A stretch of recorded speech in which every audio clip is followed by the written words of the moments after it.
REE 5894, real estate accounting. I'll see you at 3:45. You got it. Yeah, we just go straight to the case. You have to get your own lunch today. There's no Kyle here.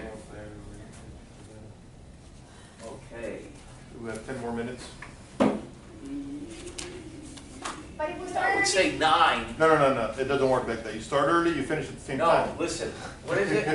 If you're early, you're on time. Yeah. If you're on time, You're late. you're late. And if you're late, The don't deal come. is over. Don't come. Just tell the kids all the time. They don't listen, but they just don't listen. Actually, I realize why this table is here. It's because there's a. Remember that professor mentioned anything about the, Cuba, like how did it go over there? Yeah, I had a talk with him the other day about that, and he was very happy. Wow, what nice people, what a nice country. Oh, yeah, right. No dog, oh, everything's great. They can set up stuff for us.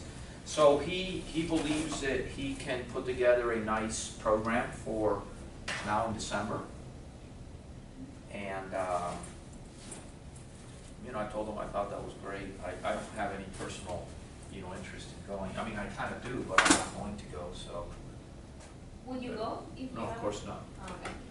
No, I have no. Listen, I mean, here's the problem, right? And people, oh, well, here's the problem. Why would I? As I said to him, because I said, why would I support a regime that doesn't respect human rights, doesn't respect political rights, right? Confiscated private property.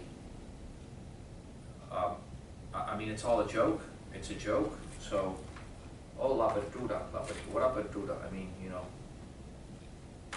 But what is the idea, like to see what the Well, development or no, right. In his case, so what they've told him is there's apparently. sustainability or what is the actual, because Well, I mean, I think what he's done in the past is when they've visited Key West and the Cane. Did you go last year? Yeah.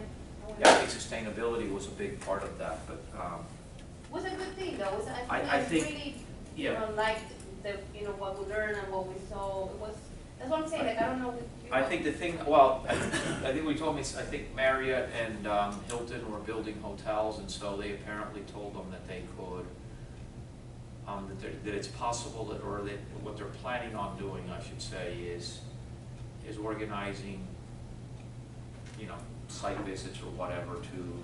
But they do it through the cruise, because now they're. Yeah, through the, well, no, it's Cubatur or whatever the state tourism company is. Entonces, like when he went now, that's what they had somebody from like the tour that would take him around and give him all the propaganda. But he went on a cruise or he flew? He went on a cruise, I thought he was flying over, he went on that cruise, the whatever, whatever The only one that I guess. the Carnival Cruise Line affiliate, whatever it's called, that does Okay. cultural things. I forget what it's called, like Anthem or something. I don't know. It's not called Anthem, but it's something like that. I will say, when you're there, all the tours are orchestrated through the apparatus, right? So you get all of the party line. I think today's Fidel Castro's 90th birthday. Surprise, I guess it's a party in Venezuela. Okay, they're celebrating. I think there's a big party in Venezuela today, actually. Mhm. I mean, not a party, but No. not that kind of party, but. You all right, Ben? Tired, man. What? Had a wedding last night, so. Oh, did you? Was it good? You're Yeah, right. Will it last? We don't know. It was my cousin's wedding, and then first of all, gets married on a Friday night, but hey, some people do. Did you Then- what? Huh? What? Sorry, you said what? It was on a Friday night. A wedding on a Friday night. That's a first for me. I didn't get home till 3:30, and then I had to be here for 7:30 for this test. Oh, you took the test. I took the test. Where was the wedding? By Tamiami Airport, and I live on South Beach, so. Up there by 128th and 127th. So how did you drive back home? Oh, my wife drove. Okay. By Uber. Because I know after a $60 wedding, override. after a wedding, there's a DUI potential. No, my wife drove, she didn't drink too much.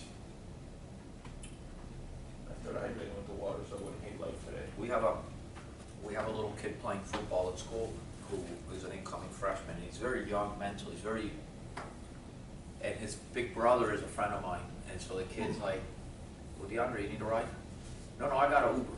I go, stop, I go, you can't keep calling Max all the time to send you an Uber. He goes, he gave me the app, I got it on my phone now. I'm like, listen, you gotta start learning to take the train, and you gotta start learning to ask for rides, and so. The kind of sad things, I had a kid picking him up because he was staying with his dad. So the other day, he doesn't come to practice, I call him up, DeAndre, what's wrong? I can't stay with my dad anymore. Why not? No, there's bullet holes in the house, and so he can't stay there anymore. So, not totally different reality than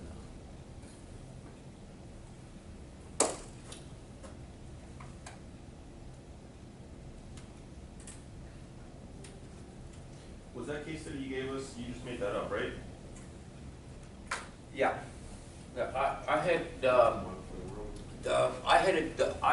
made it all up, and I was saying in the class last time, I used to like, the characters were always like people in the class that I would. Yeah.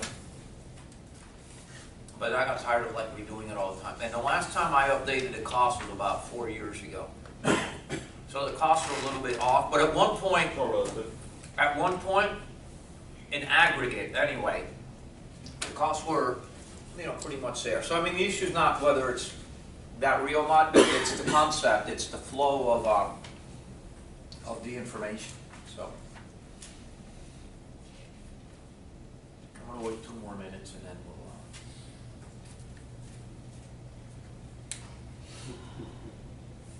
start.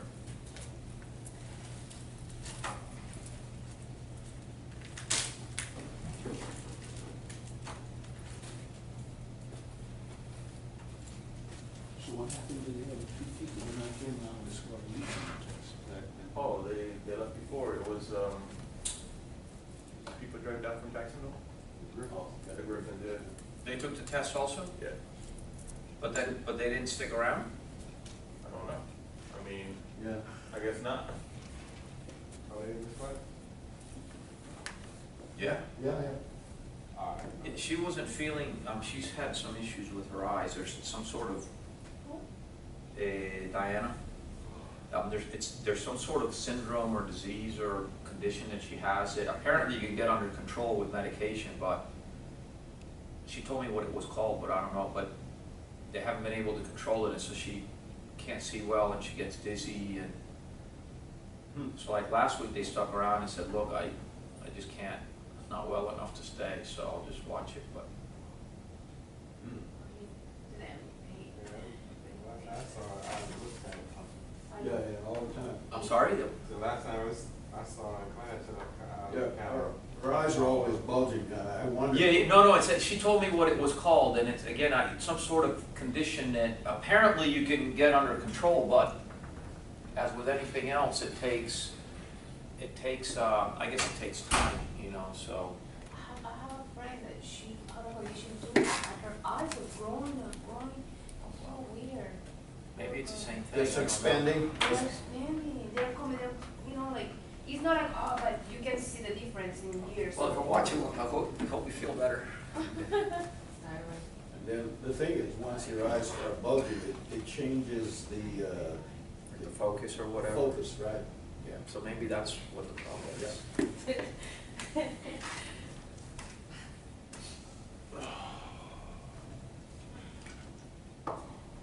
Okie dokie.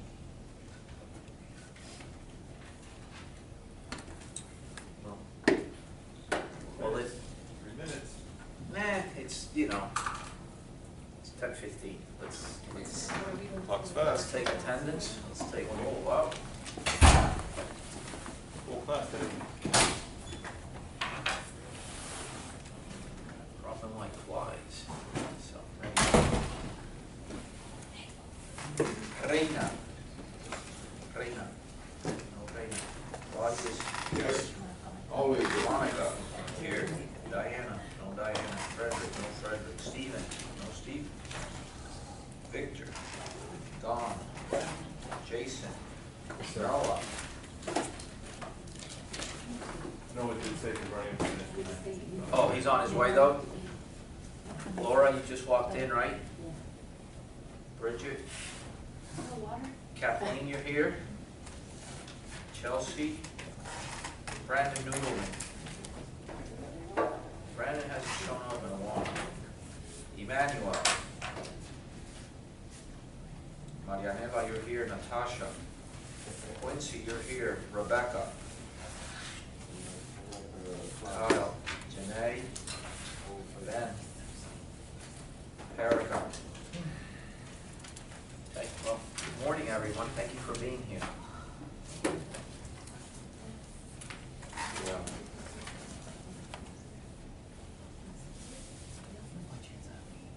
Is the attendance accurate and weighted in the grades? It should be. Is that a trick question? The problem is since attendance has always been obligatory in my classes, but because of the way, one, it was summer. We've never really kind of topped this way through the summer before. And because I had to travel, and I knew some people up front had to travel, and we did some of that online stuff. You know, I couldn't make it obligatory, but problem is that now that I've done a little bit of this, so there's no doubt that coming to class, adds a lot of value, I think, to the educational process. More than anything else, and one of the things I was going to close the class with today is, because I know some of you are wrapping up the program now or shortly, is it, probably the single biggest value you can take from here are the networking, possibilities. And I don't mean networking like I'm going to get some business tomorrow from this guy, but the friendships and the relationships that you build with people in the program, whether they are your cohort or people that are just coming in behind you, or potentially more importantly, those that have already gone on, that's where relationships come out of, and that's where deals come out of. And so, one, I would encourage you, those of you who come out, when you get invited to the next, alumni gathering, they get together 2 or 3 times a year, is to go. Not to show up there with a pack of business cards, to like, I'm going to cut deals, but really just to get to know people and share with them. And so, and you can't do that when you're watching a video. And the other thing is that, it's evident, those of you who have not been coming, it's evident your results on the case studies and your results on the quizzes just are not the same as those who come. It's just the way it is. So, but, it is what it is. So, I just think, and also the ability to truly ask a question, or to really capture what's on the board, or to ask a question at lunch or stick around afterwards like a lot of you do. So, anyway, listen. I'd like to point out that it did not rain during my coffee report today, yeah. so thank you. It did not rain. We thought it would rain. We were hoping it would rain just to Watching the sap video, you. and I know you wished me some good rain. It didn't rain. Okay, So, all right. thank Well, you. in that case, well, those of you who are at the beach, I hope it's raining out there. Anyway, listen. Today's the 7th and final class of session of this class. We're going to cover a grab bag of different things. I also want to do a little recap and summary. One of the things that this is the first time we've also done this class without a textbook. And I don't know how you feel about it. Probably better because you don't have a lot to read. Say some of you, when I started teaching this class, this was, we went through both of these books. So I'm sure that you prefer not doing that. But there's also a lot of sort of, repetition. If you read and then you hear the lecture and then you have a quiz, you probably retain more than just if you, listen to the lecture and then, have a quiz on some of the material. But, we're going to grab a whole bunch of things that we haven't talked about, focused primarily on accounting for ventures. So, as I said earlier, we'll go into detail.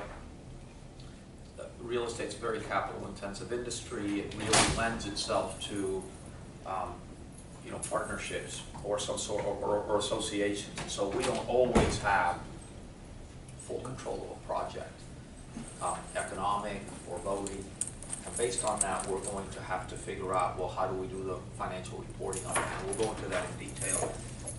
We'll talk a little bit about accountants and the accounting profession, what their role is, what their responsibilities are, what the public and what clients should expect from them, and what's expected from them as professionals by their peers and by the law. We'll talk about your interaction as a client with an accountant, with an external accountant. What are your responsibilities? What are your obligations? What are your obligations as management vis-a-vis financial reporting, internal control structure, etc. So we'll talk about that. We'll touch again a little bit later on fair value again. Thankfully, we've been living some good times the last 2 or 3 years. When I first started teaching this class, we were not living good times. And so a lot of, I'm going to cover some material that may seem irrelevant or not timely. Well, unfortunately, because we do have cycles that will come back again. So it's good to at least hear some of the things that happen when things aren't so good. Okay? So, and then, as I said, I do want to do just a little wrap up, just since we didn't have a textbook. We'll do a little, just a little wrap up of all the sort of technical accounting material we've covered this term. We'll go over the case study as well, and we'll go from there. And this, start every class, I want to just sort of talk about what's happening in the world today, and I don't want to talk about politics today. So, but Well, that's a hot subject. No, don't do it. Just kidding, just kidding. I want to talk about what's happening in politics today. Now, I'm sorry I'm chewing stuff.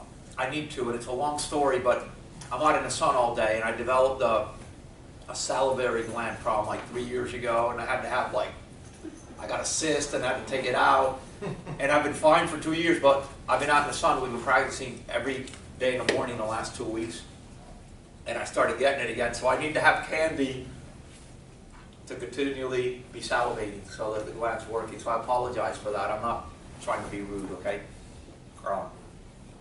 So hopefully that will cool off soon and it won't bother me anymore, but 10-year treasury, where is it today? 1.51. I think that was yesterday, or the day before. Today? It's today. How come I saw 1.54? Did I? It's 1.51 this morning. You saw it? Okay. Yeah, I saw it. Because I've gotten into this nasty habit where I'm reading my newspapers now on the iPad. Oh, we have.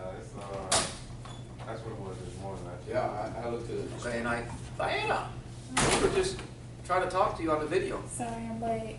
You feeling better? How are you doing? I'm here. Thank you for asking. Well, we hope you feel better. Stay as long as, is Frederick coming? Or do you beat him up and leave him at home? No, he's at the car. He'll be here shortly. Okay, so 1.51. So the question that I have as we leave now is, and I'm not going to ask you if it's good or bad, I'm going to ask you what's the direction? Where are they going? Where is it going? I would say going down. Why do you say that? I want to know why you, I mean, you've been in this program for a year. That's what I'm saying. No, but he says, why do you think they're going down? Because all of the economic and political forces are pushing interest rate down. I don't know that we're going to get to zero like some European nations, but we're certainly trending down. Yeah, I mean, it sounds like we've been trending down, right? Any other thoughts? I mean, we got to gamble on this stuff. You want to start doing investments. I mean, they going up? They going down? Well, from the start of this class, it's going up, but from the start of the program, it's way down. No, from the start of this class, I think we were back up. You know, we'd come down. I think we went back up to like 170, and then we worked way down. We worked down to like 131 or something like that intraday, and then it's come back up. But any other thoughts? I mean, guys, I mean, you're going out into the world, guys, ladies. guys, gals. I mean, you're going out into the world, we're all one way or another affected by interest rates, right? On a personal level and on a professional level. And we need to understand, or we need to have a belief at the end of the day, right? So we can believe it's this or that, right? And if we choose not to believe either, you know, that in and of itself, not making a decision is a decision in and of itself, right? And so, But doesn't it, as an investor, you just adjust to it? You compensate some kind of way through a purchase price or exit strategy, well, no matter where the interest rate is at? you can. I heard a very interesting. So I was talking to a friend of mine the other day who does acquisitions, and he says there's a huge bid-ask spread out there, and so what does he mean by that? So people are asking for this, right? People are asking here, right? And people are offering here, right? I mean, most of us have taken the capital markets class, right? So where do prices, let's go back to what real estate is, what kind of asset? What did we define this at in another class? It's not that. It's a real asset. You took this class, you took the class. No. What, capital market? Yeah. No. You didn't take it? No. Okay, well, look, you could get an A in one of the questions. It isn't just A, but in that class, I defined real estate as a financial asset. And a financial asset in that class, we said, was worth nothing more, nothing less than. Net present value of his future cash flow? Very good, Quincy. Good, you're learning. You can graduate now, man. Listen, Dominus Nabisco. Get out of here. Okay, and in equilibrium, right? If a financial asset is worth nothing more, nothing less than the net present value of future cash flows, at what price will it clear the market? At what price will it clear the market? It will clear the market here. Why? Why will it clear the market at that price? Because no buyer would be willing to pay any more than that, right? And no seller would be willing to take less than that, right? Sell it for any less, right? And so, in theory, in equilibrium, you know, this bid-ask spread is always going to narrow to this point, right? But what's happening right now, according to this guy who's doing transactions, is saying is people are squatting, people are not budging and saying, we'll only sell at this price. And people are leery saying, yeah, well, we're concerned about what's happening. We don't want to pay any more than what we're offering. And so what did we say the other day? Emmanuel, you were concerned about, I brought a statistic that said transactions of residential properties in Dade County were going down, but prices were still going up, and you got sort of concerned about that, right? It was counterintuitive. And what did I say? You don't remember what I said? No. Okay, I'll remind you what I said. What I said is that there's a lag. Welcome, Saturday. REE 5894. Last class. What I said was that there's always a lag between transactions and pricing. Okay, and so if in fact this wasn't fluid, it would ultimately impact this, right? So, I mean, there's a couple of different factors that impact it. I'm coming back to your point, right? There's a cash flow component to this calculation. What's the other component to this calculation? Net present value. What's the one's cash flow? What's the other component? Future values. Acquisition and sales. Interest. Cost of capital. What do we discount cash flows at to get to a net present value? Cost of capital, right? And so, you know, perhaps the perception of what the cost of capital or what the cost of capital between a buyer and a seller, or their perception of what the discount factor should be changes, right? And so, yeah, you're absolutely right. In equilibrium over time, you can make adjustments to your valuation of an asset based on your expectations of interest rates. But that may not trigger in the very short term into a transaction, your ability to transact. And so, you know, my point with all that is yes, I think in time, people can affect, people and businesses can adjust to interest rate fluctuations, but it takes time. And in real estate, which is a long cycled asset, right, in which cash flows a lot of times are contractually agreed to for many years at a time, that settlement process may take some time. You may be able to try to adjust this. You may, hey, interest rates are going to go down, I can borrow variable and then refinance or whatever, but you may not have a lot of flexibility here now. Some asset classes, multifamily, you can mark to market every year. Okay, so there's a lot of forces playing into this. So I don't know where rates are going up or down. If you were to ask me, I'm kind of with Claudius. I don't think it makes sense, but I think interest rates may continue to drift downward. And you know, if you would have asked me, you know, could that have happened in some of the strong economies in the world like Germany?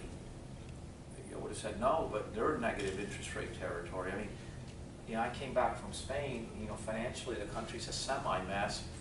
Their 10-year treasuries are trading at 80 basis points, you know, much less than here. Italy, which is a real mess, is I think less than here. And so, and maybe what I should bring is, one of the things I cut out this week for you all, which says, this is from yesterday.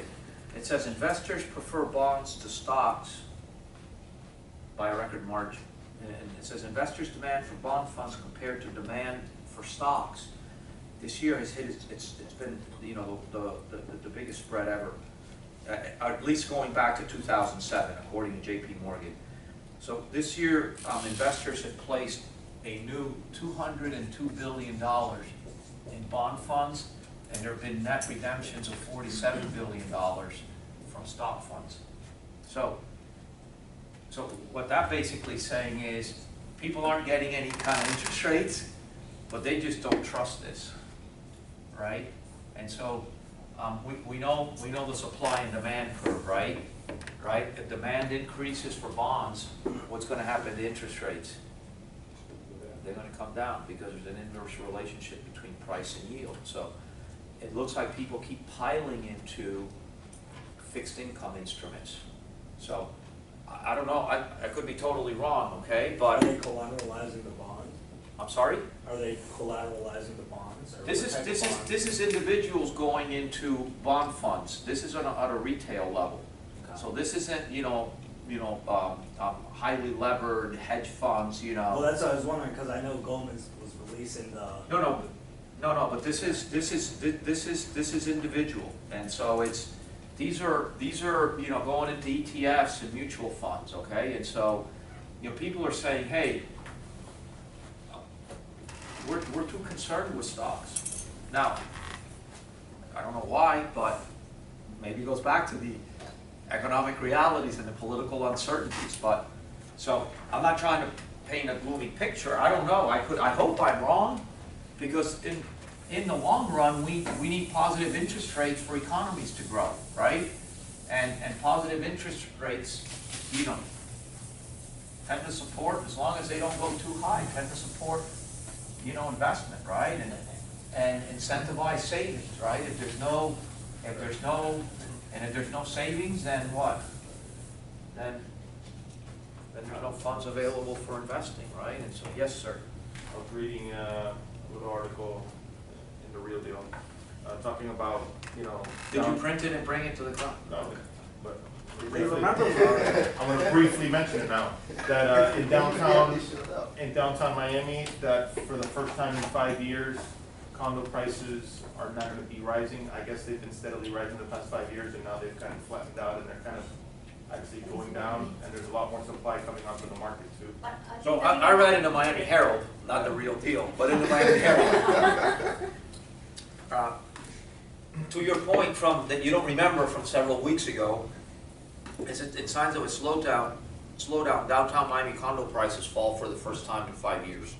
So they've dropped 4%. Okay, and so to your point, when we originally looked at May data, which had volume going down, prices still going up, then 3 weeks ago or 4 weeks ago, I brought June data, and June data was that volume kept coming down and prices had still crept up a little bit.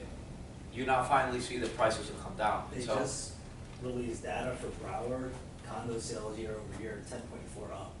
So, volume, no, prices, no, but how does that contrast to volume? I don't know, I can print a report for you. No, does that mean you're gonna get online now and all that? No, can do it, you know I'm what? saying I can, not that I will. You can do it during the break. You can go up to the student center and, thank you. But I actually was thinking maybe it had to do with the federal probe in Miami and also Manhattan. No, but I mean, my People bringing understanding, money elsewhere. no, but my understanding of that they were expanding beyond those markets to They other are, but it cities has as to, well. yeah. So, And it's year over year.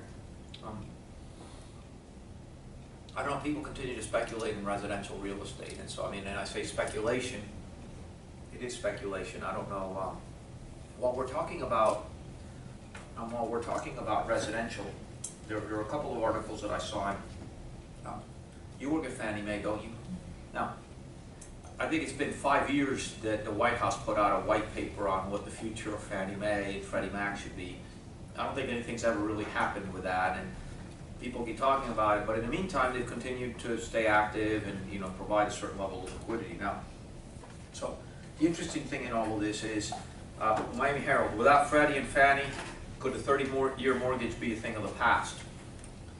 From Bloomberg, U.S. housing agencies would need more taxpayer funds in a crisis, according to a regulator. So they've kind of done a sort of a stress test of what would happen in another financial meltdown, just like they're doing with banks. They've done it with Fannie and Freddie, and so, you know, their stress test, you know, kind of says that they would have to pump as much as $126 billion into the agencies to keep them afloat. Now, before I get to that, before I get to the punchline, I don't know the punchline on that, but there's one other article that I brought that I thought was sort of relevant related to that.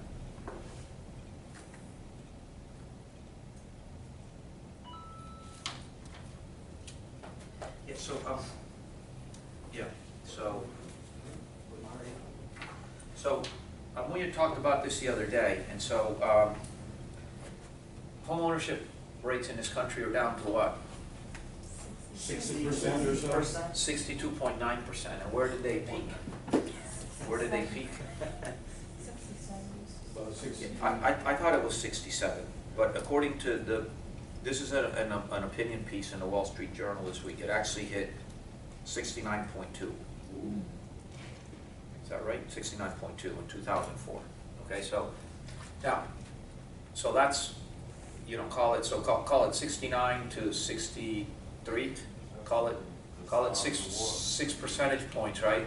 That doesn't sound like a lot, and in a way it isn't. I mean, I don't know that that's material, but if there's 130 million households in this country, 6% could be, what, 9, is that 9 million, something like that, residences? So from the perspective of, as a multifamily developer, multifamily been growing quite a bit, like the last, is that like the only asset class that since like 2007 is like really kicked butt, right? There's a reason for that, because there's been a whole paradigm shift, you know, there's been a big population shift. So I don't want to get into whether the social or the political economics or interest that led to the rise in ownership or the decline that we've had has been good or bad. As developers, we can read the tea leaves and figure out, okay, where do we go? That's why it's important to track all this stuff, right?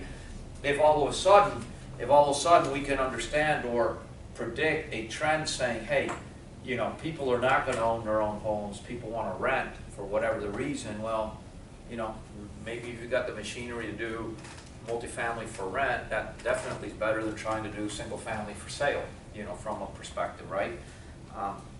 Now, you know, going back to the original point, which is can Fannie and Freddie Mae survive without government assistance, without government support, without government ownership, or whatever?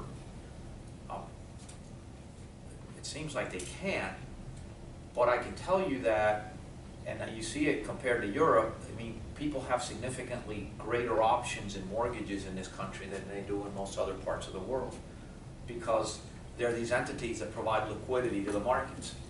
And so ultimately, those are political decisions that a country needs to make as to whether we need to stand behind $126 billion potential risk in a collapse to provide, you know, that sort of structure.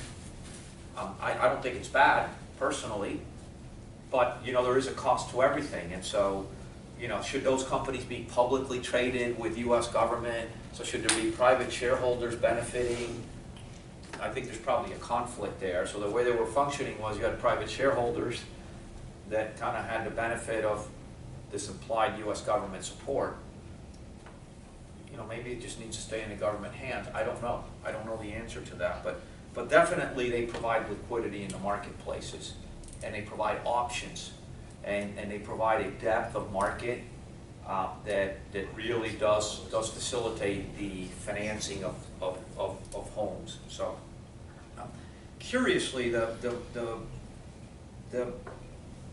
Wall Street Journal piece had an interesting perspective. Their thing was saying that home ownership rate really is not a good measure of economic prosperity, and that kind of has always been everybody should own a piece of the American pie, right? Everybody should own a home. And they kind of go on a couple of things saying, Michael Milken, you guys remember Michael Milken? Drexel Burnham Lambert, junk bond king, went to jail for doing bad stuff. Then he like became a good guy. Well, became a good guy. He does like all this stuff for like prostate cancer research and all that. But anyway, now this is his research. He says going back to the 1890s, it says that the annual inflation-adjusted return on single-family residences is barely above zero.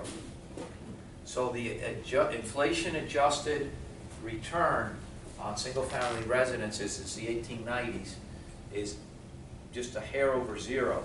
Now I can tell you, I think I told you in this class or the one last term, I did an IRR on what I use in my office, which is my old house, which I've owned since 1994. And I had like, it was like a 3.4 or 3.5% sort of annual increase in value, you know, on a, but if you really take a look at it, if you throw inflation, I didn't compare it to inflation during that period, it really, So you have like a point. well, but the other bit is, you know, you've got a whole series of, that's not accounting for transactions, so much transaction costs, right? Broker fees, recording fees, legal fees, right? And then the last one is carrying costs, right? I didn't, you know, my return analysis, I didn't plug in all the condo fees and the property taxes and the electricity and the repairs and all that stuff. And so whether it's true or not, you know, this guy apparently showed, and his whole point was, he said, housing should be best understood in economic terms as a form of consumption, not as an investment. That goes totally against the grain of what we've advocated in this country. Curiously, you go to countries like Germany, which have done pretty well economically, and there's a very low ownership rate. Most people rent.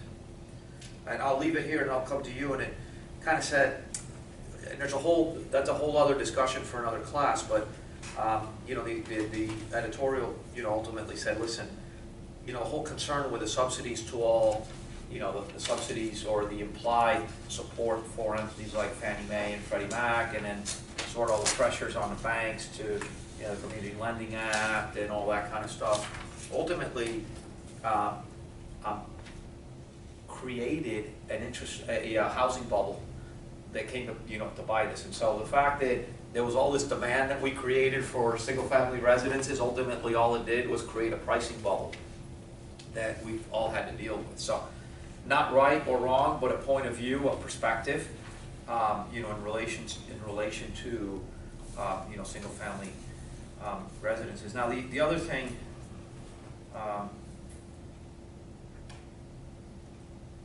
yeah, this is from the journal as well, a totally different perspective, and it just says a lopsided housing return or rebound leaves millions of people out in the cold. So the other part of that has been is those that did own, the 60 92.9% that have owned their homes have generally seen a rebound and a presumed creation of wealth or accumulation of wealth. And those who haven't, not only have not seen it, but they find it that much more difficult now to get in, right? So if the average home cost $200,000 in Dade County 5 years ago, and today it's $290,000, how much more difficult is it, to buy a, house that now costs, a third more? So, their whole thing is, and this whole article brings in a whole bunch of other issues which bring, sort of societal and behavioral issues in, and it talks about the decline in home ownership rates, not only related to the difficulty of, the entry price going in, but high student loans and just general credit. So while we're on the credit, I didn't want to just throw one in. I'm all over the place today, but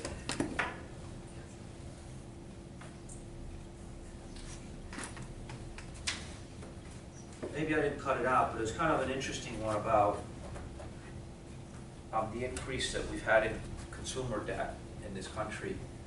So after the crisis, consumer debt went down, and it's kind of been creeping back up, right? And so student loans have gone up significantly, but the most concerning one now in the last quarter was that credit card balances have gone way up, and auto loans have gone up high. And auto loans are starting to show a high because of credit quality. They're like loaning to everybody. They've been like cranking out record number of vehicles every year.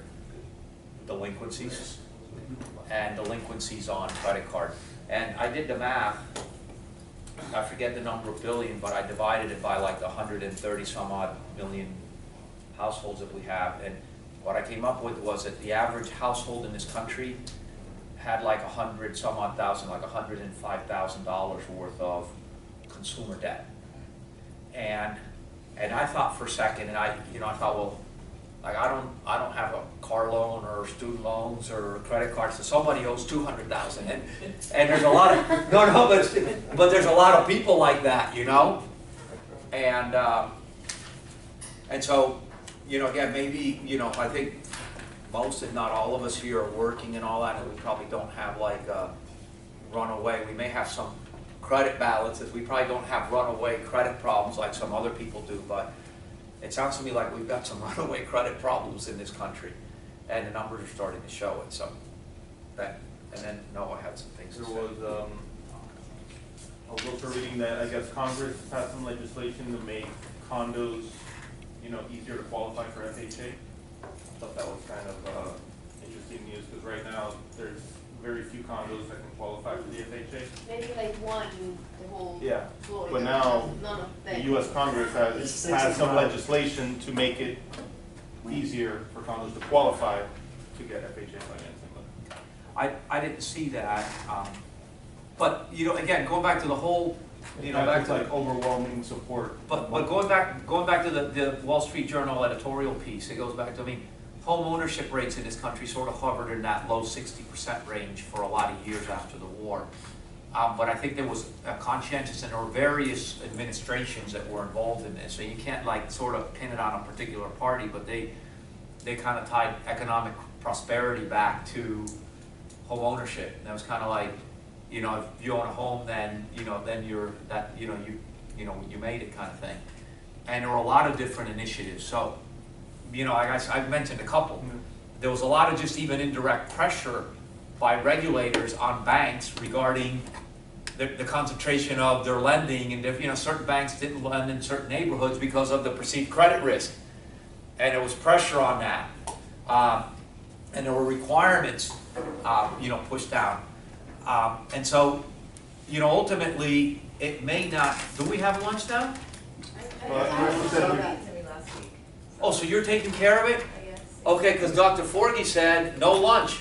Well, that's for today. One of them just. Right, but because he said there's no Kyle, so he said no lunch. But since you're Kyle today, don't look like Kyle, but Kyle, you're sitting in Kyle's. No, Kyle should sit there.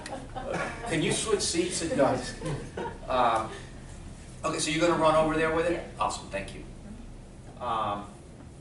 And so, there's been a lot of different sort of policy influences that have ultimately led to that.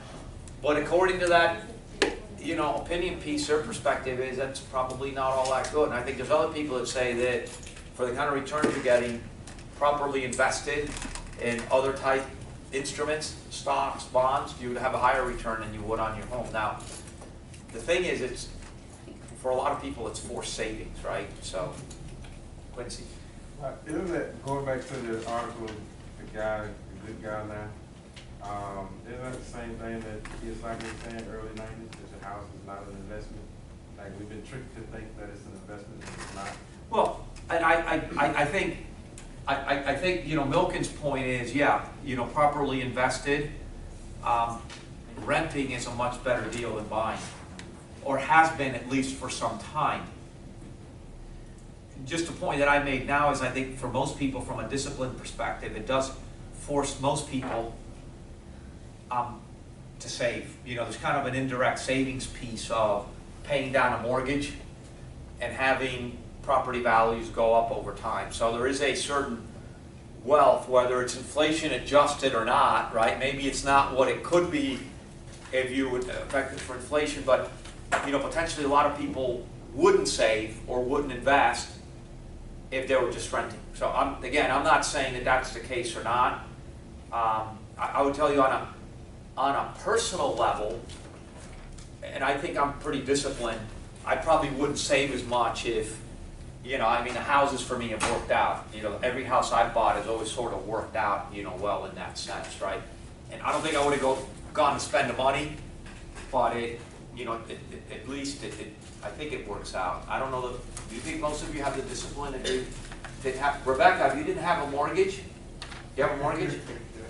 Do you have savings? Okay, see, here's somebody.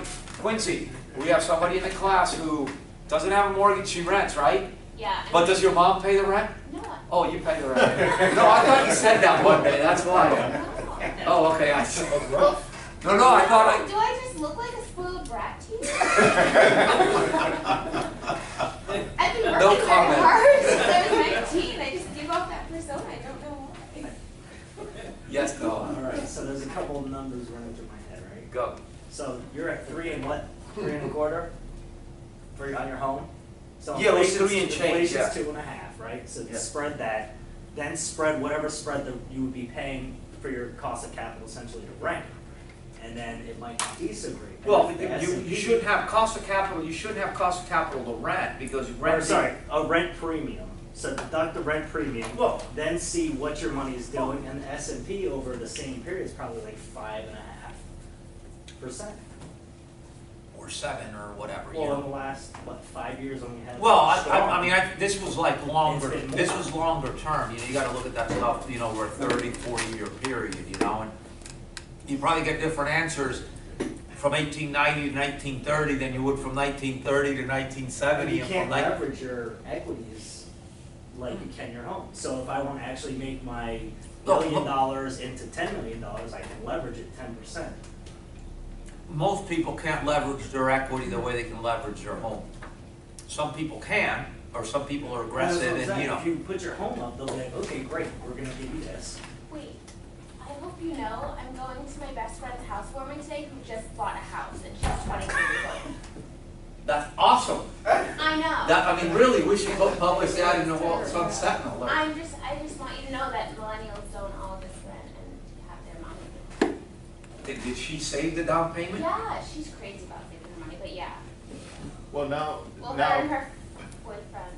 I think that also whenever, you know, we're living, I feel that right now, rents are so high that it's really Yeah. worth buying. Like, So Well, and unless that's- and they're that's- trying to buy. depending on what between us, Right. sometimes when rents are very low, then I would say it's worth probably And rent, that's- but right now. it's very Marianela, that's kind of the sort of, you know, equilibrium that we find, right? You get to a point, what did we say rents were in Dade County some months ago? It was like on average, it was like $1.40 a square foot, right, per month, but in some places, it's $3 a square foot, right? At home. And then you can make more money. If you're paying $3 a square foot and you got a 1,200 square foot apartment, you're paying $3,600 a month to rent, right? You can buy something with that, right? And you can pay a nice house for that, so the quality of your life goes more for if you really buy right now than So- if you rent. So the higher this goes, right, especially with the cost of debt today, the more that it makes sense to buy a house, right? So, I mean, the only issue that like. hold on, guys, we got Rebecca talking. Yeah, Rebecca's talking. The only issue that like, I know like younger people find is they didn't save to like put a down payment down, but I feel like a lot of like they'll get like FHA loans for like really low or like. Yeah. But a lot of people are. When I got out of college, and we weren't called millennials, I don't know what we were, but. That was, The end of the baby boomers. I know exactly what it was called. Not really, but yeah, okay. No, but I remember, so, my dad basically threw me out of the house. I mean, he didn't, but it was a different time, right? It was like, I graduated from college and my dad said, I think it's time that you call your brother and you guys find a place, and he move out of the house and you move out of the house. So we rented from the dad of one of our friends. And so this guy he had flipped several condos on Brickell. Now I'm going back to late 70s, early 80s. And in 1982, there was a huge, burst. It was like when the Venezuelan currency was first devalued, right? So all these Venezuelans were buying condos on Brickell. She's looking at me like saying, whoa, did this happen before? This has happened several times before. And so in 82, so this guy had successfully flipped 2 or 3 condos, and then he had a friend who was a developer. The guy was doing the first building in Brickell Key, and so he bought a unit to flip, and then he couldn't sell it. And so you get an idea of the crash, because so people, 2007 was horrible. This guy bought a condo for $170,000 in 1982. 2-bedroom, 2-bath, 1982. He immediately put it on the market. My brother and I moved in. My brother got married. I stayed there. One of our friends from high school moved in. I was there 5 years. He had it on the market 5 years. It wound up selling in 1987, 5 years later, for $125,000. Okay, so things, it takes time, cycles, and it was overbuilding, But my point was, so this guy's, my friend's dad was a real estate attorney, and he had been corporate counsel at a mortgage REE back in the 60s when mortgage REITs were really big. And I remember saying to him, Mr. Mudd, I think the problem is that when you were young, like a young person could actually buy a house, but I don't think we could do it. And he said to me, that's rubbish. He said, you just got to focus on saving a down payment and focus on buying the house. And you know what? I tell young people the same thing now, because I didn't want to believe it, because it just seemed overwhelming, right? I mean, I couldn't get to the end of the first month. I mean, I was like dying for the first check. But if you get into a routine of putting aside a little bit every month, I've got a nephew who's taking a second job. He's working 20 hours at Home Depot just to put money away. He's 24. You work, and your goal is that hopefully 23, that's very good. But if you get out of college at 22, like most people, by 25, 26, if you're single, you should be able to buy your first house. But interest rates have been kept too low. Well, that makes it even, No. Because look, there's an older generation who receives money from its income from interest. They're not able to lend it like they used to. They're not able to pass it to their children. People aren't having a problem paying $30 more a month. They're having a problem with down payment. Yeah. So by keeping the interest rates low, it means nothing because there's no capital coming from the top. Well, but that's not, and I don't want, we can cite, there's a whole bunch of societal implications to low interest rates, right? And we said, low interest rates hurt who? The older, right? The richer, Yeah. and they do, it really does, because that's what they live off of, and they're not getting, but that doesn't mean that older people aren't investing in fixed income instruments. Credit is readily available right now to someone who wants to buy a house. Getting the down payment is a matter of, of humping and saving and properly allocating, right? But the generations with that money would want to pass it down because they'll get a tax break as well. So Well, they can gift you money. But You're I'm looking not at even, a whole I'm not different- even talking, I'm not even talking about that. I'm talking about it, you know, a guy who gets out of college. Now, I understand it. Generations. If you don't get out of college, if you come out of high school and you start working like, you know, as a dishwasher in a restaurant, it's gonna be very difficult to save a house. But I'm talking, you know, to a room with, you know, college graduates, right? You know, and depending on the job, you're gonna earn anywhere from probably $30,000 to $50,000 a year coming out of college. 3, 4, 5 years of saving, Yeah, you know? Yeah, but in the student loan. there's another piece of legislation Well, that then, they passed. don't go to the community college and go to the public university, go to FIU, right?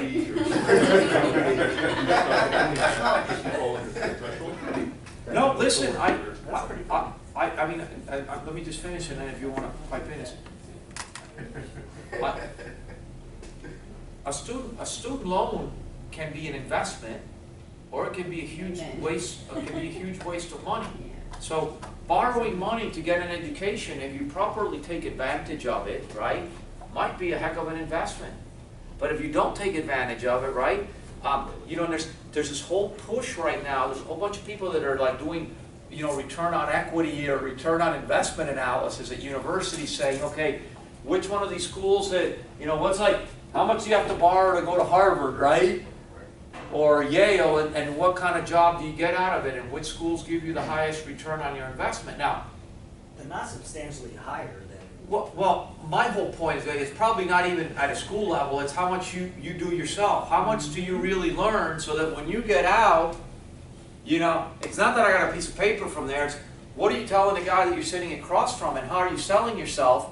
And when you start working, how do you demonstrate what you've learned, right? So ultimately, that's the part that goes beyond the financial component, right? The one that goes beyond the financial component. When we move beyond our phone and the parties this afternoon and all that, and we think about the housewarming or whatever, we think of, why are you turning all red while you're texting, right? I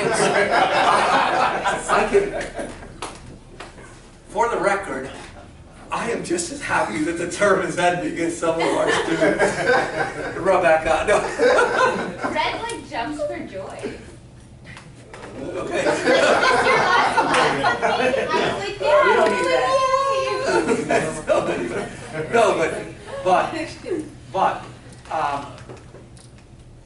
so I mean, we kind of, you know, sidetracked on all that stuff, but I think home ownership is feasible, it's possible today to a younger person, but it does require, yeah, can you be at South Beach every night? No, you know, can you lease the nicest car? No, you know, can you go out to eat all the time? No, you make choices in life, and then, you know, you're either rewarded or not as, you know, as you know, as a result of that. So you said your friend was obsessed with savings. Well, she can get in a house. Good for her. That's awesome. So Ben? we tell our kids you sacrifice for what you hold closest to your heart, so some people like Christ,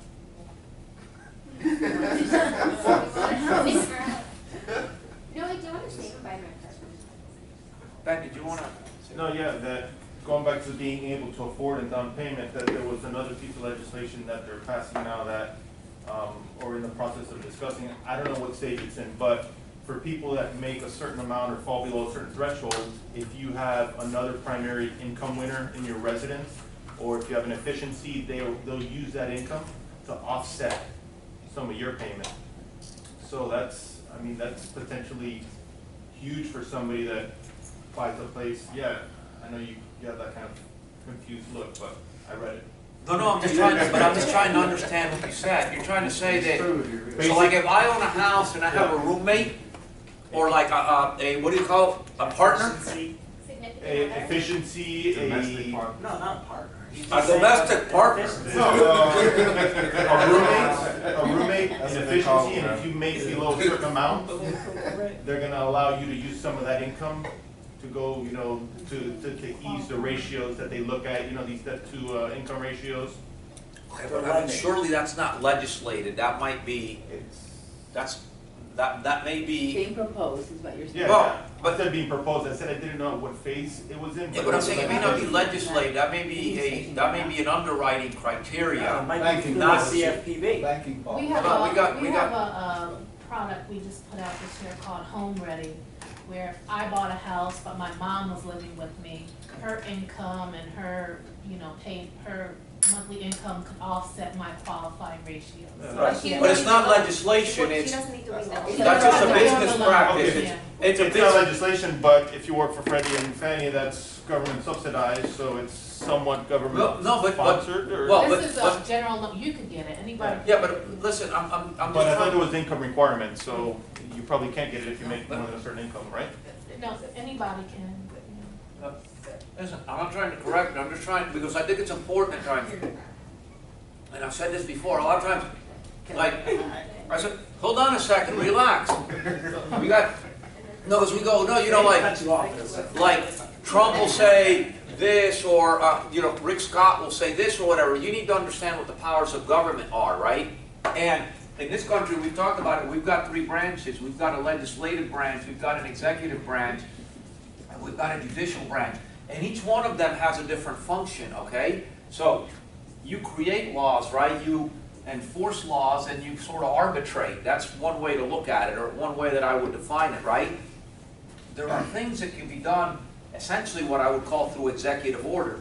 If through your perspective, right, and through your perspective, the Department of Treasury owns an entity that controls 90% of the preferred stock of Fannie Mae, right? And by default, they set up the administration of this entity, and through the policies that they create, they come out with this product, right? We kind of have like an executive decision, right, that pushes that down. I don't know why you get, I'm just trying to show, as opposed to a political will, right, to legislate something. So we just need to know, we may get the same outcome, but it's coming out of a different thing. We may have a judicial verdict that ultimately tells an executive branch to interpret a law a particular way, okay? And so we just need to understand ultimately how things that happen come to be. So in this particular case, it's not, we didn't vote it in, okay? It was, or there could be a business practice. Maybe that's a response to private label guys that are coming up with similar products. And so they're saying, hey, if they're doing it, we got to do it too, or we're going to lose business. So anyway, Noah? So if you're gonna make an amendment, it would have to go through the legislature though, right? Yeah. No, I mean, at this point, no. I mean, like, listen, I mean, Because- frankly, there could be a response to business saying, hey, this stinks, we're getting horrible credit ratings out of this. We're not going to do it anymore. Or somebody can say, hey, there's new administration, new head here, new perspective, and then somebody says, no. Now, you can probably enact legislation that says, hey, we're going to forbid government entities from providing this. But, I mean, that seems like a very small thing to create a national, legislation for. I was just thinking, because Dodd-Frank, Article 15, then has the CFPB. If you amend the CFPB, it has to go to the What is legislature. a CFPB? Consumer Finance Protection Bureau, which is who oversees everything, which is why there's the new trade regulations, which is, what is it, TILA, RESPA, integrated disclosures. So if you change that, it has to go through legislation, correct? Well, not Unless you get an necessarily, executive because order if you from go back the to, president. if you go back to,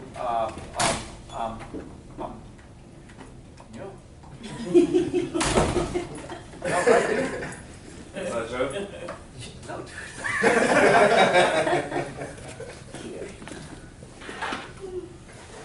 Bad hair day? Bad hair day. Someone told you the clock should be. Huh? Eh, Oh, yeah, Barney Frank, right? Barney Frank ultimately creates a framework that leaves it up to the executive branch to create a bunch of different, rules and regulations, okay? And so you don't necessarily need to, re-legislate.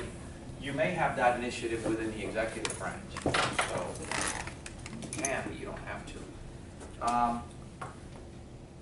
So, interesting thought, this would never happen in this country. I talked last week about, well, I think I'd say it would never happen in this country, but last week I showed you what some European cities do to keep the cost of rentals low, right? We talked about some places like in Holland, like in Amsterdam, where your flat's empty for three months, somebody can just squat on it, right? And a bunch of other cities just put taxes on it. Well, so Canada, in particular, Vancouver, has had a lot of flight capital from where? From the Far East, right? And what's that done to their housing? You know, bubble, like, you know, Miami, South Florida, right? You know, the Barcelona's, you know, Eastern Europe. Vancouver is all this flight capital from the Far East. And so, basically the Canadian government is now imposing, as of August 2nd, a 15% property surtax on purchases of properties by foreign nationals. So if you're a foreign national and you want to buy property in Canada, it's going to cost you 15% more, which is going to go to the government. It's crazy, right? But ultimately what they're going and saying is, you know what? They want to limit foreign money coming in because it's impacting, you know, the cost of housing for people. And I guess by the way, they're saying, well, okay, if people really want to do it, that's okay, just pay us for and then we'll have money to, you know, create something. So, you know, whatever, okay? So, anyway, we've done a fair bit of residential. This was out of Globe Street yesterday, and it says rating agencies, Morningstar in particular, was saying that many of the commercial mortgage-backed securities maturing next year, 2017, last year of the CMBSs that were issued pre-crisis, right? So, it says are going to, their perspective, although defaults have been coming down, default rates have been coming down, they're saying they're going to have significant difficulty refinancing. So, you know, most times, right, you know, people borrow, you borrow on commercial terms typically no more than 10 years, somewhere between 5, CMBSs tend to be 7 to 10 years, right? But that doesn't mean that you're fully amortizing those loans. You're typically amortizing over a 25 or 30-year period. So come year 10, you don't have the resources to pay off the mortgage. What do? Just refinance it, right? So their whole point is a radically different lending, you know, stricter lending environment, and his perspective, overly optimistic cash flow assumptions that were made. So just, you know, food for thought. So I don't know that there's going to be like this, you know, huge, you know, banking problem because of that, or financial problem, because I forget the numbers, probably no more than $30 or $40 billion it came. But just, you know, something to think about. Not everything that's why when we did the financial analysis and we did the ratio analysis and we took a look at some of the company supplemental reports, and I asked you to look at debt coverage ratio, there were 2 questions on that. One of them was, you know, what were coverage ratios like and what was that indicative of? But the next question was what? What does the maturities look like? And now, you know, how do you contrast that to, you may have a great coverage ratio, but if you got 80% of your maturities next year, right, what's the credit market look like? And what's your situation look like? Are you going to be able to refinance it? So, I had an interesting thing. My brother sent me an email the other day, and he said, take a look at, can you please take a look at, it was a company called Sabra Health, SBRA, I think. So I don't know, it's a healthcare REE. I don't know anything about, you know, that company. So he's like, I'm thinking of investing in it. Tell me, do it quick and dirty. So like I had to put everything, you know, like I love this kind of stuff, you know, I put everything aside. But like all the questions I asked you, like the things I went through is what I went through in there, right? I looked at the coverage ratio, I looked at the debt maturities, right? I looked at their ability to cover the dividend that they were paying, right? I looked at their tenant concentration. I looked at their geographic concentration, right? Obviously, they're sort of asset class focused, so they, but the only thing I came up with, it looked like really good. I looked at their debt to equity ratio. I looked at all this stuff. And where I came up with, the only sort of problem I had is they had 3 clients that were essentially 90% of their revenue stream. And then of these, one was publicly traded, and it was trading for like 50 cents a share. It was like a penny stock, and it was nearly bankrupt. And then the other two were private companies that seemed to have been roll-ups. And so I said, look, you might have some credit issue here, but, you know, it probably doesn't, you know, happen overnight. So as long as you don't concentrate too much, you know, and you think the dividend deal's good, it was paying 6.5%. Seemed like an interesting kind of thing. But the tools I've given you are tools that you could use in, you know, in your own personal lives if you choose to employ them. Okay. Stuff happens in real estate sometimes that is beyond our control. So if you own or you're developing real estate in Wynwood, what's happened to you the last 2 weeks? Zika. Yeah, Zika, right? So, you know, imagine that you're a guy that's developing, like, or redeveloping one of these old warehouses. You're laughing. Are you doing this?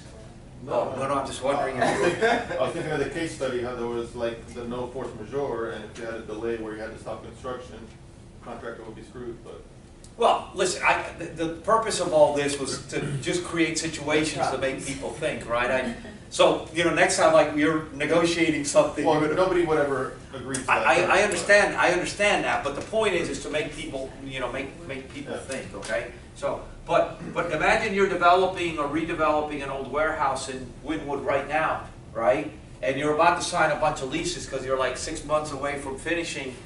And yeah, all of a sudden, imagine this gets a little bit, like, it drags out a little bit longer and people stop going to Wynwood for whatever.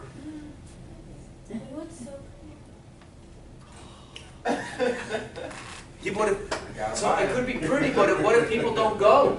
Like, are you gonna go? Like, are you gonna sit outside those walls and get bitten by mosquitoes? Oh, yeah. Did you see Hope Solo's thing? Can they, like, You know who she is? The goaltender? What, the one that she called the Swedes, like, cowards? Yeah. No. Or something else? She, She probably used a So different she's word. been getting a lot of crap over the Zika thing. Is that why they were yelling Zika when she was Yeah. kicking the ball? Oh, So that's she has why. an Instagram page, and she put like all the bug sprays everywhere. And she had like a net on her face, and she said she was ready for real. So the people took offense to that. That's the. Oh, that's Listen, But you know what? It's real, and it's Listen, an issue that needs to be addressed. it hit home the other day. We're at practice, and one of the coaches, his wife just had a baby, and she's pregnant again. And I'm like, dude, tell her to go to her parents' house in New Jersey. I mean, I wouldn't mess with it. It's like, you know, I mean, like, one thing is like, you're an old guy. What are you gonna get, a fever for a few days? Okay, who cares? You know? Plus, mosquitoes don't like old blood anyway. So, you know, but stuff happens. Stuff happens. but that doesn't stop there. I mean, he's sexually transmitted too, so, well, you must be an old man, but.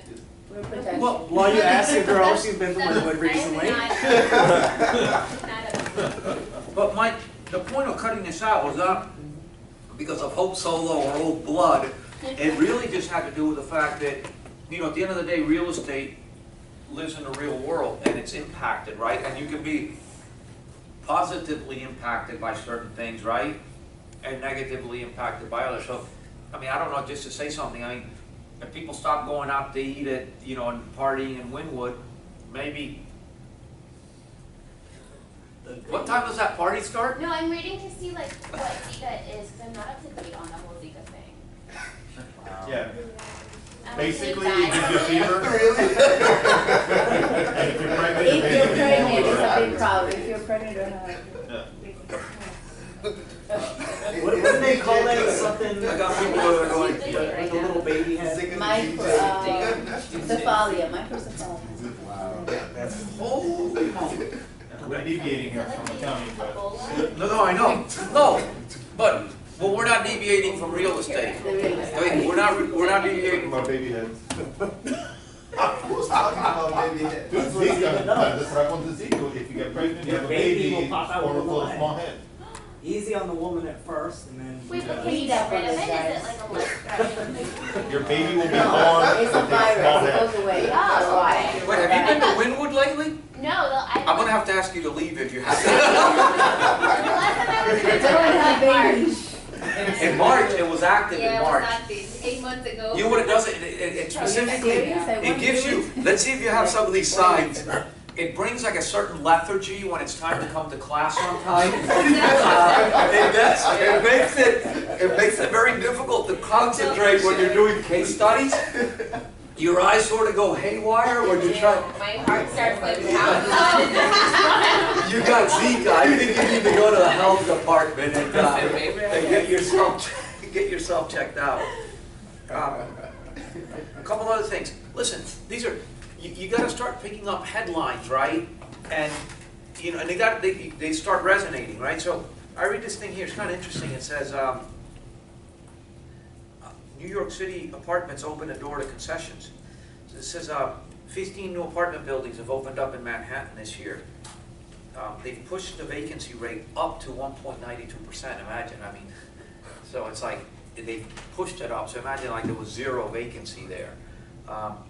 But it says for the first time in 14 years, and plus 10 new buildings have opened up in Brooklyn. Landlord concessions are starting to go up in both boroughs. So, you know, when you start seeing concessions, right, start seeing, hey, 3 months free rent, hey, 6 months free rent, you know, then you start talking about pricing again, you know, and so people see an opportunity, they develop to it, right, because they can underwrite certain cash flows, and then all of a sudden you overbuild. That's the classic thing, you oversupply, right, and then you got to take a break. And the last guy to the party is the one that usually suffers, right, the guy that didn't lease it up before he built it.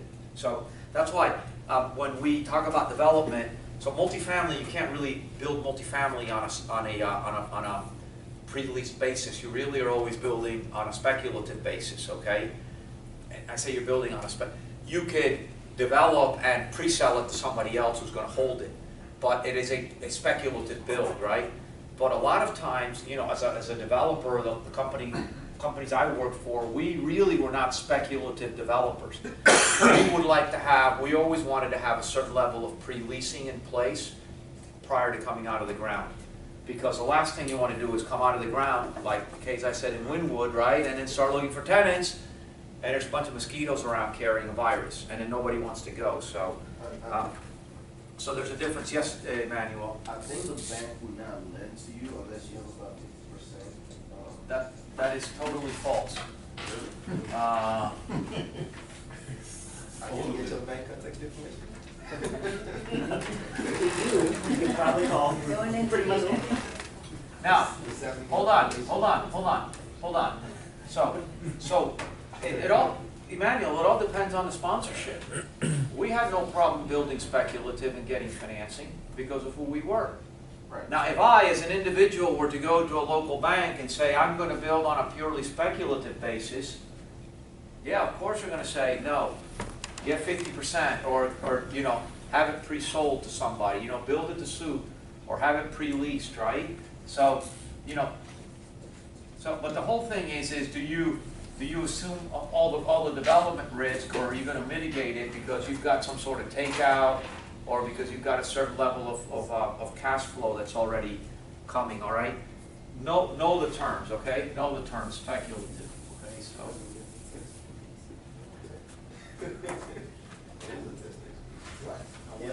Tuesday. After the semester's over. Final exam. It covers all the topics. Macy's to shutter 100. Macy's to shutter 100 more stores. 15% of its locations. So, yeah, why is it real estate? Because Macy's, They own the well, Then they rent too. there's two things. So I had a student here who gave me this whole emphatic, 3 or 4 semesters ago, gave me this whole emphatic thing about how, you know, Macy's owned all their real estate. I didn't know anything about Macy's, so I went to their 10K. I said, like, I don't buy this. It was in the capital markets class, and he built this whole, you know, answer on Macy's owning their stores. And, you know, I went to their 10K. In fact, Macy's does not own most of their stores. They own some, but they don't own most of their stores. They lease most of their stores. So how big is the footprint for a anchor store in a mall? 20,000 square feet. More than 10. Yeah, 20. I'm not a retail guy. I want to wanna say somewhere between 20 to 40 would be my sense. Does that sound visually right? Do we have any retail specialists here? So let's use 30 as a midpoint. Graduated, right? Can we use 30 as a point, as a midpoint?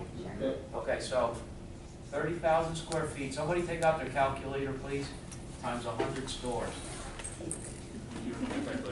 Got a couple zeros on the end of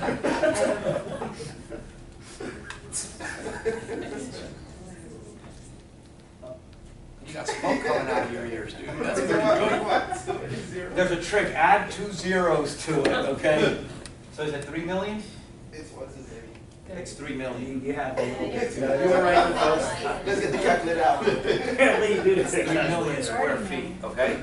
So how much do anchors, we know this, how much do anchors pay for a square foot today? Less than $10, less than Yeah, $10. somewhere between 6 to 10, call it 8. Let's just say 10, make the numbers easy. Come on, we can multiply by 8. It's not 10. 24. $24 million of annual rent, right? And, you know, if it's net, right, which I'm assuming is net, you've got a bunch of operating expenses below that also are now not being reimbursed, but, you know, the little article just knocked off $24 million out of somebody's P&L. All right, now, there's a whole other follow-on to that, which is that they're an anchor, who do you put in there, right? And what's happening is, I mean, because of the consolidation in that big, you know, in the large department store industry, if Macy's leaves, where's Macy's? Like, give me a mall. Like, Dayland. okay, like it leaves Dadeland, actually has 2 stores in Dadeland or Aventura. If Macy's leaves Dadeland or Aventura, who replaces them? South Beach. No, but give me a mall, a regional mall where they're an anchor. Okay, yeah, but, I mean, What's most the malls. question again? okay, Who give me replaces- a mall, just one, I don't need all of them. Luca. Okay, but Pembroke, Ventura, Dadeland, okay? Okay, let's Any go one of Dayland. them. Let's go Dayland. Okay, doesn't matter. If, Let's go break. What is it? no, it's not, there's no mall in Brickell, okay? Yeah, but there's a Macy's in Brickell. But it's Where? We're looking for a big. I know, but he's No, asking for a first of mall. all, we have to know our submarkets. The Macy's is in downtown Miami, not in Brickell. And it is a standalone store, it's not an anchor. I'm looking for an anchor, because the question is, the follow-on question is, Who do you if put in Macy's leaves Aventura, who goes in there? Nobody. Dillard's. Dillard's is already there. You put in Steve Gates. That's Ventura. Lord and Taylor's isn't in It's Florida. gone. But Lord, No, should be. no, listen, the problem is you're running out of, so, who can you put in? Kohl's? No. Okay, Container Kohl, I've never been in a Kohl's, but does Kohl's like No, they don't, IKEA? Yeah. Subdivided though, not IKEA. Well, Okay, but but the does it have problem, to be- but the problem is, first of all, the sort of footprints of these big stores, right? And the height and all that is not the same as the rest, so you're gonna lose, you're gonna lose. It's not the Plus, same type it's of- not, the issue is you don't have the big guy that's attracting people anymore. Right. And that's the problem. What does it do to all your inline guys that feed off of the people that walk in through here and then go get something at the food court and stop at the whatever sneaker place? Speculative And marijuana. I feel like Yeah. once your Macy's or your So there's an big impact guy on is real gone, estate. you're screwed. Get some people to the mall. I mean, They gotta legalize. right. There was this article on BuzzFeed and it was all Hold pictures on. of like, What is BuzzFeed?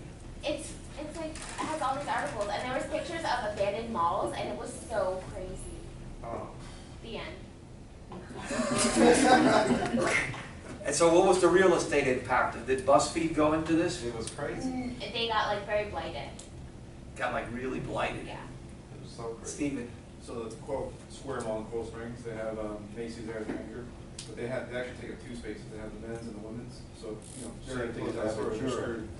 Well, Dadeland has the home and then, and in those big places, it's not 30,000 square feet, you know, it's like, it's a lot more than that. So, I mean, listen, it's more than that because they sell there and they're not gonna leave there. That's not gonna be one of the stores that they close.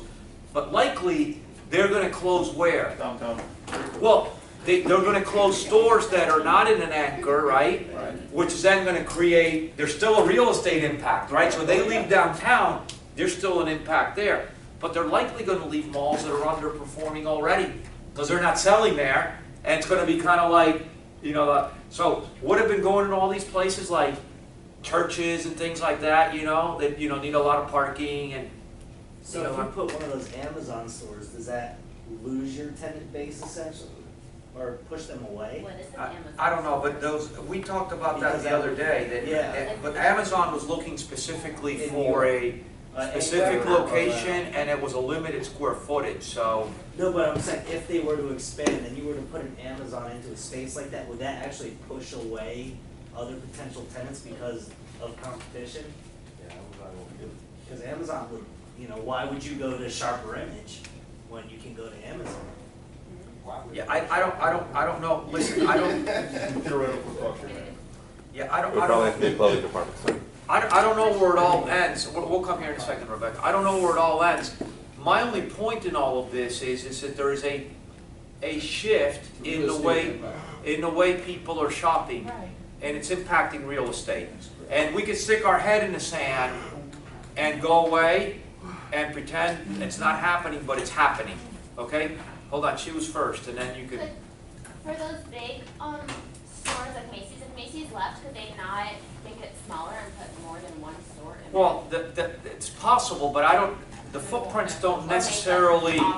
Just, you know, you might have to spend a lot of money, but ultimately, there's a reason that there are these anchors, right? It's because they're the people that, and they, Yeah, I get that, but plus stop to think. Again, I'm not the retail guy. What is a sneaker place? What is Foot Locker? How many square feet do they lease? 1,500, 2,000, not as much. right? So you got to find, how many tenants do you got to find to replace one? In some places you may be able to do that, but in some places you're not going to be able to do that. So, and there are, we always think of the Dadelands and we think of Simon and has all the top malls in the country, but Vero Beach, very wealthy community, right? The shops at Vero Beach is one of those troubled CMBS loans, and it's been a mess for years because it just doesn't have the volume that it needs for whatever the cost was, right? Nelson Mandela says, there is no easy walk to freedom anywhere, and many of us will have to pass through the valley of the shadow of death again and again before we reach the mountaintop of our desires. So, things aren't easy in life, but we gotta, persist. Helen Keller said, character cannot be developed in ease and quiet. Only through the experience of trial and suffering can the soul be strengthened, can vision be cleared, ambition inspired, and success achieved. Okay, so there's no free lunch, right? We gotta work hard. We gotta work hard, and when we persist, we do our case studies, and work through them really hard, okay? Then we, the last one, I cut this one out of the Herald. It just says Cushman & Wakefield acquired Taylor Mathis, which is a property management and brokerage firm.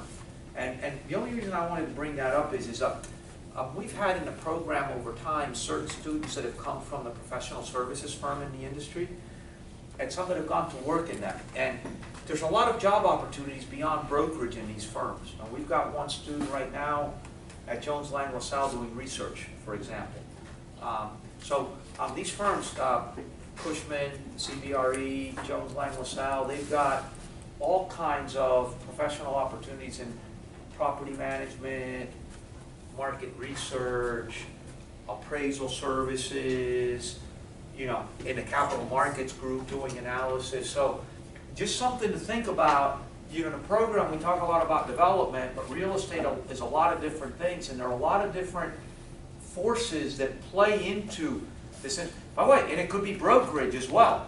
So some of you may, it's a tough business. Commercial real estate brokerage is a tough business, a very cutthroat business. It's a very lucrative business for the guys that go in and the ladies that go in and persist in it. But I do want to mention that that's a place to take a look. Those of you who are looking for work, looking at, the career sites at CBRE, at Cushman, at Jones Lang LaSalle, at least the bigger ones, right? A lot of people just left CBRE down there, and they went to Cushman. Okay, well, but that's probably just, yeah, but that's people following a particular leader, you know, but that doesn't necessarily mean, you know, in a lot of cases, business follows them. So the fact that people leave one place doesn't necessarily mean that there's a bunch of openings in another unless you bring a book of business with you. But my point was more thinking beyond the commercial brokerage arena and thinking that these firms have a lot of services or a lot more opportunities than just being a leasing intermediary. Dude, it's I've got a break, just a break as I'm moving things now, and I should just keep my mouth shut, but it really is beyond belief to me that we just can't sit without using our phones, because it's not one person, it's like multiple people in the class, and I don't know what that means.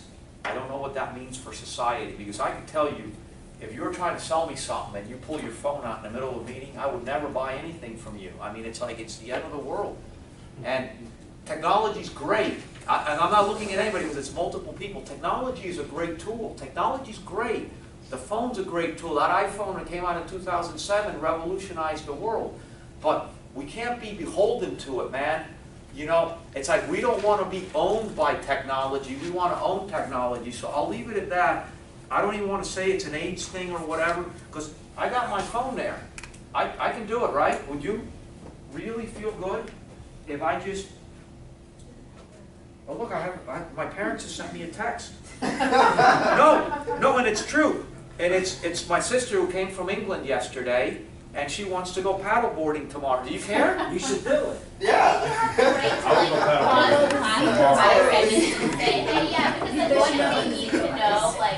To make their plans tomorrow, like they need a response. She can wait till I take a break. I have a problem going on one of my properties. On what? At one of my properties, the city decided to start digging through the yard. So I'm actually. Well, but what I've said is there's nothing unprofessional about standing up and going, you know, taking a break. You know, it's like I'm long-winded, I know that, I'm boring. You know, you stand up every 30, 45 minutes, or you see that something came in, you stand up, you go outside, you take care of business. So, it's just, okay, Chelsea, do we know roughly? An hour. In an hour, so at Yeah. 12:30. Yeah, about 12:30. She said, but she was by herself, so she was very not happy about doing it. So she said, earliest will be 12:30. That's why they get paid. She probably was on her phone. She had to text and she couldn't. Do you have this problem in classes? And there's not that Do you have many this people. problem in your classes? I was like, just wait. Is a Or he just ignores it because he doesn't have really bad ADD. You're an online professor. You don't- Nope, FIU, total different experience.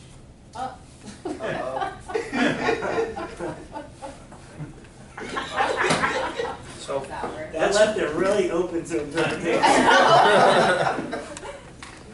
what I want to do is, this piece is not academic per se, but it hopefully will shed a little bit of light on, in life, in business, we're going to have interactions with external accountants. We may have accountants that work within our company.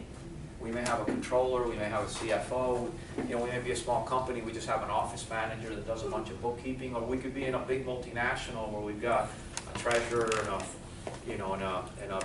CFO and a VP of finance and a VP controller and a bunch of different people. But we're also going to interact with external accountants. And so I want to just sort of give you a little bit of a framework of what the responsibilities of the accountants are and what the responsibilities of management are, what management should be doing, and what your interactions should be about. So, and sort of just share a little bit, some perspective that you could take with you. It's the last class you could take it. Most of you in this class are leaving the program now, so maybe if you could just take some of these things with you, they may be helpful. The first thing is that I want to say is accountants are governed by a bunch of different principles, but in particular, there's something called, you've heard this with conservatism, right? Consistency.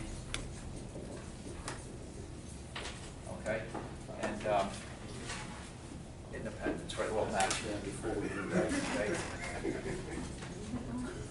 Matching. Conservatism, consistency, and matching. Okay, so these are sort of basic underlying tenets. These aren't so, in the grand scheme of things, these aren't legislated, you know, or executive order. These are just sort of like underlying truths of the profession. Conservatism is a thought that before the doubt, always act in the most prudent and cautious fashion. So whether you're working within a company or you're an external accountant that's advising somebody, from a conservatism perspective, when you need to make a decision, we have been trained as accountants to always take a more cautious, right, a more traditional, a more proven path. Okay? Is it right or wrong? It's neither right nor wrong. It's the way we've been taught. So when you're dealing with accountants, a lot of times, you're not always going to get the answer that you think you want. But there's a reason for that. And that's because they've been trained to be prudent, right? In an organization, there needs to be a balance. I always, you know, the San Miguel organizational sort of top-level corporate, you know, and every company's different, right? But from my perspective, there's always a financial component to a business, right? There's some sort of marketing or sales component, and there's some sort of operational or manufacturing, you know, or construction. And no one of these entities holds the entire truth to the functioning of an organization, okay? So, because they all bring a different perspective to the table, right? What's a sales guy want? He wants to make his customer happy, right? He wants to make a commission, right? Does he care what things cost? No. Does he care how many hoops they got to go through to build it? No. He just wants to please his customer. What does this guy care? He doesn't care about the customer. He wants the easiest path to do, right? Does he care if it makes any money? No. He wants all the big toys, all the big tools, right? What does this guy care? He doesn't care about his customers. He doesn't care about how much hard work they have to go through, okay? And so a good functioning organization is one that has a balance between all of these different functions, okay?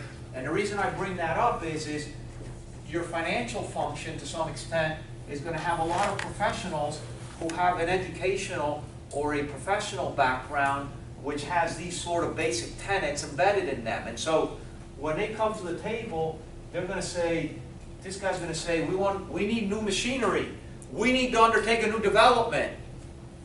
And this guy's going to go, well, but, you know, look at interest rates. They may be going up. Right. Oh, look at all the supply. There's 15 buildings that just came out of the ground. Look at the